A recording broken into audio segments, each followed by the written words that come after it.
Hello students, स्वागत करते हैं आप सभी का मेरे यूट्यूब चैनल पे। तो आइए हम लोग क्वेश्चन नंबर 2 पर आ चुके हैं, जो एक्सरसाइज 3.2 का है, class 9 chapter 3 coordinate geometry exercise 3.2 का क्वेश्चन नंबर 2। ये क्वेश्चन बहुत ही आसान है, बहुत ही सिंपल है, बस आपको अगर अच्छे से समझना है। और इससे पहले अगर आप इंट्रोडक्शन वीडियो देखेंगे तो आपको ये बहुत ही अच्छे समझ में आ जाएगा और आप चुटकी में इसको कर ले जाएंगे। ठीक है, चलिए देखते हैं क्वेश्चन क्या कह रहा है। सी द फिगर 3.14, और इस फिगर का नाम क्या है? इस फिगर का नाम 3.14 है। ठीक है, ये जो हमने बनाया है नीचे। ठीक है, अब इसको दिखाते हैं। एंड राइट द फॉलोइंग, उसके बाद कह रहा है राइट द फॉलोइंग, इसको राइट करिए। इसका जो भी चीज़ इसमें पूछा उसको आपको बताना है। ठीक है, इसमें 8 पार्ट है। इस क्वेश्चन में कितने पार्ट है? 8 पार्ट है। उन सभी को बारी बारी से हम लोग क्या करेंगे? सॉल्व करेंगे। ठीक है, अब देख सकते हैं यहाँ पर क्या क्या दिया हुआ है। ये हमारा फिगर है, पहले मैं आपको फिगर दिखा दूँ। ये एक्स एक्सिस है, एक्स डैश, ये वाई एक्सिस। यहाँ पर पॉइंट बी एच ई जी सी डी और यहाँ पर एल है, सब पॉइंट दिया हुआ है। आपको बस बताना है, जो जो क्वेश्चन पूछेगा आप लोग आसानी से लगा लेंगे, कोई दिक्कत नहीं होगी। चलिए देखिए क्या पूछ रहा है। बोल रहा है पहला question, the coordinate of B. B हमारा क्या है? यहाँ ए है। अब ये ध्यान से समझने वाली बात है कि यहाँ पर बी, जो भी हम यहाँ पे कोऑर्डिनेट लिखते हैं, सबसे पहले क्या लिखते हैं? एक्स एक्सिस लिखते हैं, फिर क्या लिखते हैं? वाई एक्सिस लिखते हैं। तो यहाँ पर हम चेक करेंगे कि एक्स एक्सिस कितना है। एक्स एक्सिस ही होता है, तो एक्स एक्सिस हमारा कितना है? -5 है। तो लिखेंगे क्या? -5 कॉमा, और वाई एक्सिस कितना है? 2 है, तो यहाँ पर ही हो जाएगा 2, मतलब -5, 2। इसका आंसर क्या हो जाएगा? हो जाएगा। ठीक है, कोऑर्डिनेट ऑफ बी कितना हो जाएगा? -5, 2। ठीक है, सेकंड पार्ट को देखते हैं क्वेश्चन को। द कोऑर्डिनेट ऑफ सी क्या होगा? सी हमारा यहाँ पर देखना होगा, ये नीचे है सी। अब यहाँ पर सी देखते हैं। यहाँ पर फिर से हमको एक्स एक्सिस पहले देखना होगा, तो एक्स कितना आया? 5 आया है। यहाँ पर लिख देते हैं डायरेक्ट, ये 5 आ गया एक्स एक्सिस। वाई एक्सिस कितना है? नीचे की तरफ आया, -5 है, तो 5 कॉमा -5 इसका आंसर हो जाएगा। तो यहाँ पर भी हम लोग लिख देते हैं 5 कॉमा -5, हम लोग आसानी से लिख सकते हैं। ठीक है, ये हमारा क्या हो गया? आंसर हो गया। ठीक है, अब चलते हैं आगे। द पॉइंट, देखिए अगला क्वेश्चन क्या कर रहा है। The point identify the coordinate -3 -5। देखिए -3 -5 किस में आता है? थर्ड क्वाड्रेंट में आता है। दोनों माइनस किस में होता है? थर्ड क्वाड्रेंट में। आइए देखते हैं। -3 किसको दिखाता है? एक्स को दिखाता है। -5 किसको दिखाता है? वाई को दिखा रहा है। ठीक है, तो -3 क्या है? ये देखिए यहाँ पर -3 है। ठीक है, एक्स को दिखा रहा है ये, और ये -5 किस पॉइंट को दिखा रहा है? ये कोऑर्डिनेट, ये पॉइंट किसको दिखा रहा है? ई को दिखा रहा है। किसको दिखा रहा है? पॉइंट ई को दिखा रहा है। डायरेक्ट आंसर हम लोग लिखते चले चल रहे हैं। ठीक है, पॉइंट इसका आंसर हो जाएगा।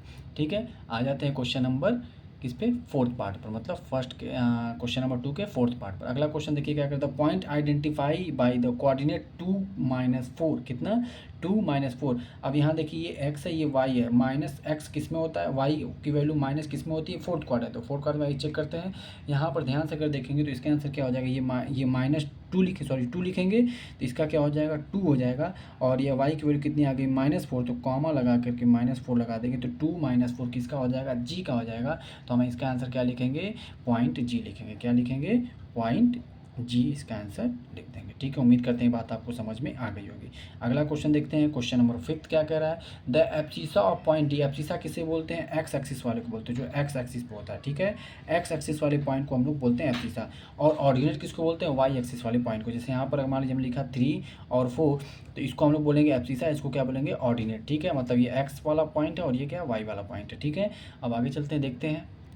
तो पॉइंट डी का आपसे सब पूछा है, तो आइए देखते हैं पॉइंट डी हमारा कहाँ पर? पॉइंट डी हमारा यहाँ पर है। ध्यान से अगर आप देखेंगे तो पॉइंट डी हमारा यहाँ पर है।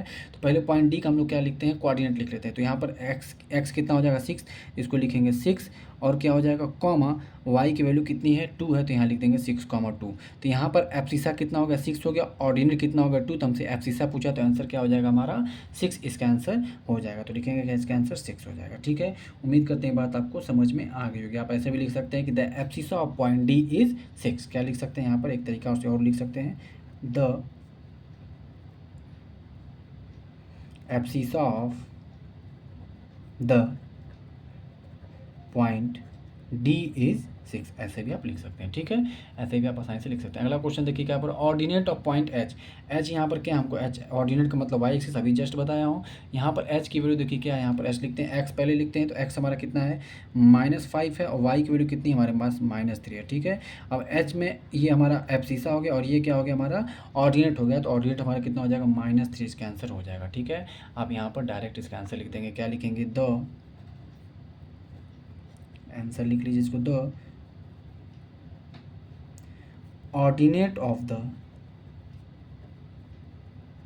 point H is -3 क्या लिखेंगे, -3 लिखेंगे। ठीक है, उम्मीद करते हैं बात आपको समझ में आ गई। हमने 6 पार्ट तक आसानी से कर लिया। अब आ जाते हैं 7th पार्ट पर। देखिए 7th पार्ट क्या कह रहा है, the coordinate of the point L. Coordinate मतलब एक्स एक्सिस पूछा है और वाई एक्सिस पूछा है।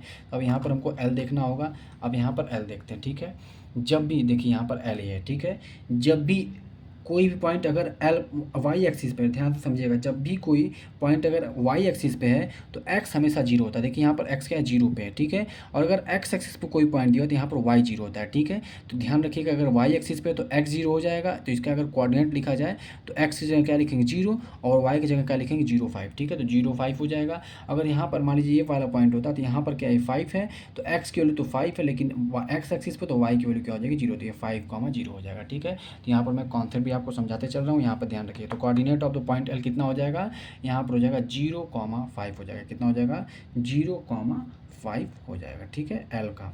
चलिए अगले क्वेश्चन पर चलते हैं, जो कि लास्ट पार्ट होगा इसका। अब जो अगला पार्ट है, जो कि पार्ट 8 है इस क्वेश्चन 2 का, क्या पूछा है, the coordinate of the point M. तो अब पॉइंट एम को हम लोग चेक करते हैं कहाँ पर है।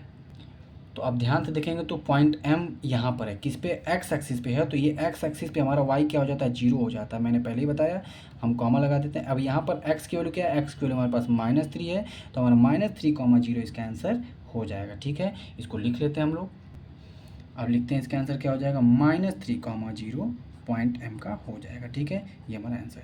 उम्मीद करते हैं कि आपको ये क्वेश्चन पूरे अच्छे से समझ में आ गए। यहाँ पर हमारा क्या होगा, एक्सरसाइज 3.2 खत्म भी हो गया। ठीक है, ये न्यू बुक का एक्सरसाइज हमने किया था, और क्वेश्चन नंबर 1 और क्वेश्चन नंबर 2 हमने असाइंस किया। क्वेश्चन नंबर 1 में क्या था, 3 पार्ट थे, और क्वेश्चन नंबर 2 में कितने थे, 8 पार्ट थे। हमने सारे को अच्छे से समझा और उसको सॉल्व किया। ठीक है, ये वीडियो यहीं पे समाप्त हो जाती है, और ये पूरा एक्सरसाइज और पूरा चैप्टर 3 यहीं पे समाप्त हो जाता है। इसका मैं मैराथन वीडियो भी डाल दूंगा, मतलब 1 शॉर्ट वीडियो भी डाल दूंगा, उसको आप जरूर देख लीजिए, उसका रिवीजन जरूर करिएगा। Thank you so much. अगर आपके जूनियर, अगर आपको किसी के अगर दोस्त मित्र इसको ज़रूरत है, उसको जरूर शेयर करिएगा। Thank you so much. ऐसे ही सपोर्ट करते रहिए, और मैं आप सभी के साथ ऐसे ही खड़ा रहूँगा। कोई भी क्वेश्चन में कोई भी दिक्कत, किसी प्रकार की परेशानी होती है, या कोई क्वेश्चन समझ में नहीं आता, तो इस नंबर पर आप मैसेज करेंगे, एज सुन एज पॉसिबल मैं क्या करूँगा, आपको इसका सॉल्यूशन प्रोवाइड करा दूंगा। Thank you so much. Like ज़रूर करिएगा। Thank you.